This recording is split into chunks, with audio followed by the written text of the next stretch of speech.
Only 5% of the actions you take are taken by your conscious mind. The rest 95% of your actions are taken by your subconscious mind. And there are 6 ways to rewire your subconscious mind to be the best version of yourself. Number 1, affirmations. In order to actually achieve your destiny, you need to have the right character. To have the right character, you need to have the right set of habits. And to have the right set of habits, you need to take the right actions regularly. And to take the right actions regularly, you need to have the right thoughts. And that is where affirmations come in. So, what affirmations do is that they help you think in the right way and they affect your neural pathways. So, how do you actually perform affirmations in the correct manner? Remember 3PVE. So, affirmations should be positive, personal, present tense. So, these are the 3Ps. Positive, that means it should not be I don't smoke. It should be I am a healthy person. Positive. Present tense, it's I am, not I will be, not I was, but in present tense, I am. Third, personal.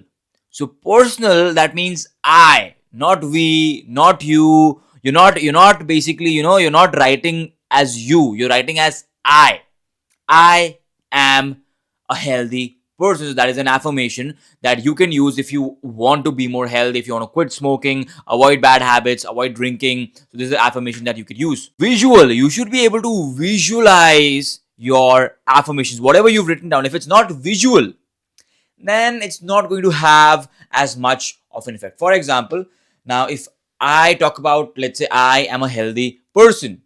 So can I visualize being healthy?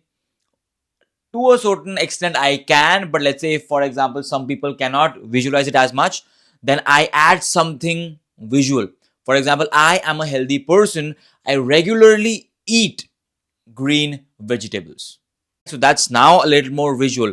I regularly go to the gym and work out. Now again, that is visual. And the fifth component is E, that is emotional.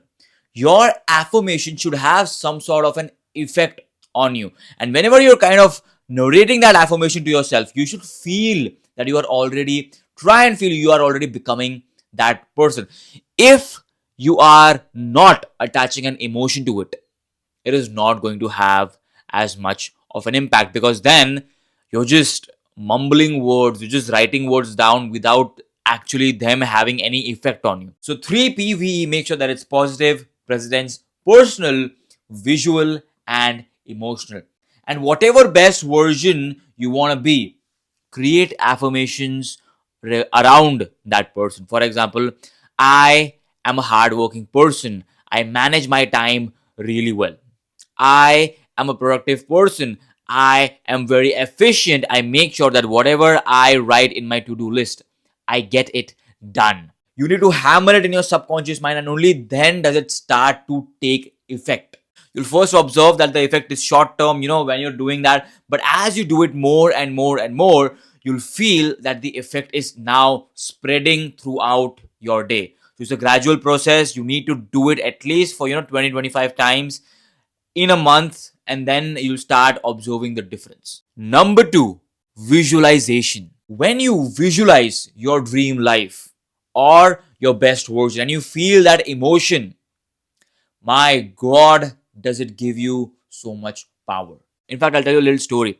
So I actually was performing in a storytelling competition, and it was that storytelling competition was held by someone that I consider to be my mentor, and he still is a mentor. He's a wonderful person, excellent orator. And what happened is that, so it was a 2-day workshop. The first day I had to kind of learn from him. I had to learn everything. I have to learn about how do you create a story, how do you create a compelling story, what kind of emotion do you want to make the audience feel, what are the challenges that you want to incorporate in your story. All of that was mentioned during the first day. And in the second day, there's a competition, and I gave my everything on the first day. I practiced as much as I could. So there were drills that they were making us do. I did those drills. I practiced a lot. I make sure that whatever I put in my story, everything that he has mentioned, I make sure it's a part of my story. And at the end of that day, I visualized myself going on the stage and performing. And I performed. And they were announcing the winners. They announced the third. They announced the second runner up. They announced the first runner up. And then they announced that the top speaker of Speak Your Fire is Mohit Jagwani. And I was thrilled to bits. So this is the certificate that I received upon winning as well. Speak Your Fire. That was the name of the event. Yash Vasant. That is the name of my mentor. And man, visualization can do wonders. If you could just, visualize your dream life. Visualize in the morning, visualize how is it that you want to spend your day, how is it that you want to end your day. In the beginning of a week, visualize how do you want your entire week to be, what is it that you want to feel.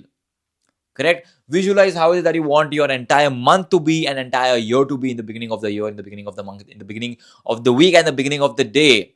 You do this, and it has a very deep impact on how you take actions, and it's going to affect your subconscious mind. 3. Surround yourself with the right people.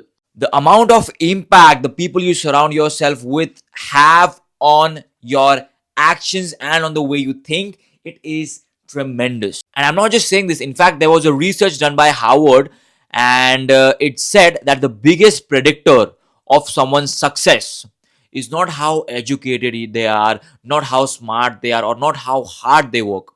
It is their peer group, basically the people they surround themselves with.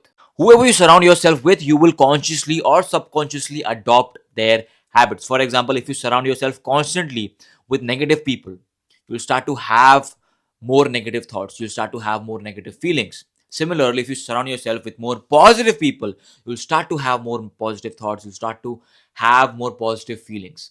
Correct? So pick your circle wisely. Make sure that they are hardworking people, they are positive people, they are the people that actually want to achieve and be a better version of themselves.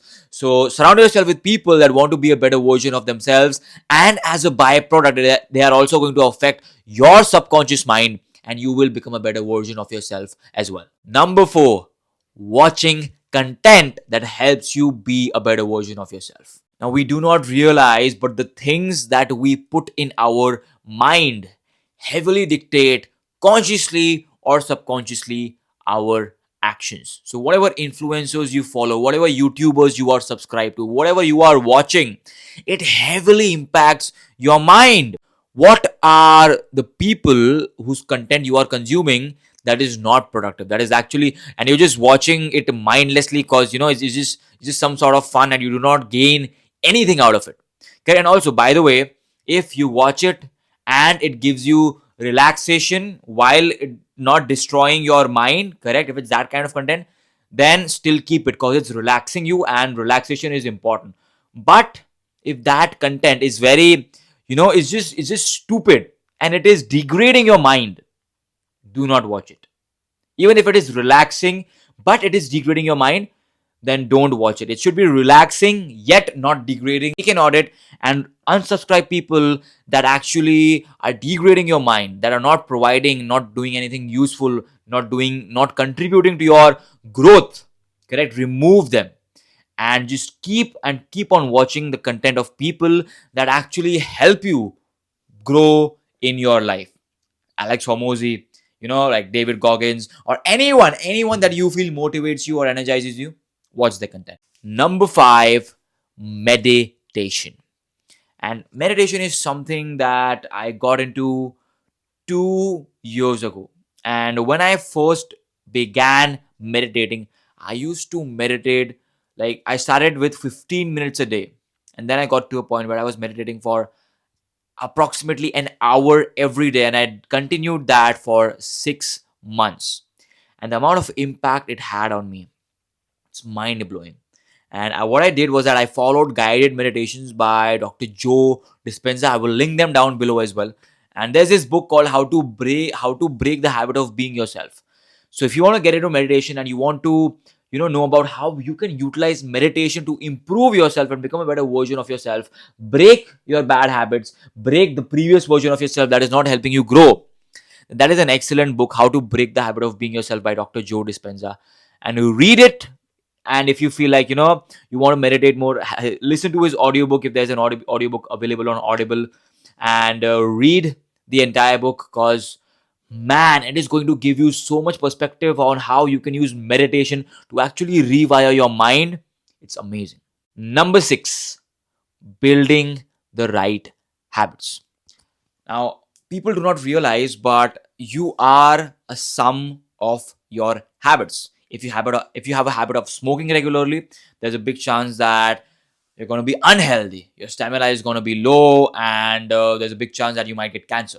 If you have a habit of working out regularly, there's a big chance that you're going to be fit. You're going to have a good muscle definition. You'll have good stamina. If you have a habit of reading, there's a good chance that you're going to be intelligent. If you have a good habit of investing your money in the right places, you're going to be rich. Correct? So your habits heavily determine who you're going to be, what your personality is going to be like, what are the outcomes you are going to get out of life. So habits, building the right habits is crucial for you to be the best version of yourself. And if there's one book that I would recommend to help you build the right habits and be the best version of yourself, it has to be Atomic Habits. Atomic Habits and How to Break the Habit of Being Yourself. Both of these books are mind blowing. Correct? Now, again, meditation is also a habit, and you can read this book, How to Break the Habit of Being Yourself by Dr. Joe Dispenza. And this book has absolutely changed my life. So it's a wonderful book. And again, if you want to build the right habits, this is a mind blowing book. I mean, so I read this book when I was in college, and it absolutely changed my perspective on how deeply your habits impact your life. You read these two books, my God, they're life changing. They're heavily going to impact your life. Just two recommendations for this video. If you can get these books, read them, it's going to change your life. That being said, my name is Mohit, and with this channel, my goal is to help you be the most powerful and the most confident version of yourself. So if that sounds interesting to you, hit the subscribe button, and if you have anything you'd like to share, do let me know down in the comments. How did you find the video, or anything you'd like me to work upon, like let's say to make a next video upon? Do let me know about that as well, and I'll be doing that. Thank you so much. That's all from my end, and I will see you in the next one. Bye bye.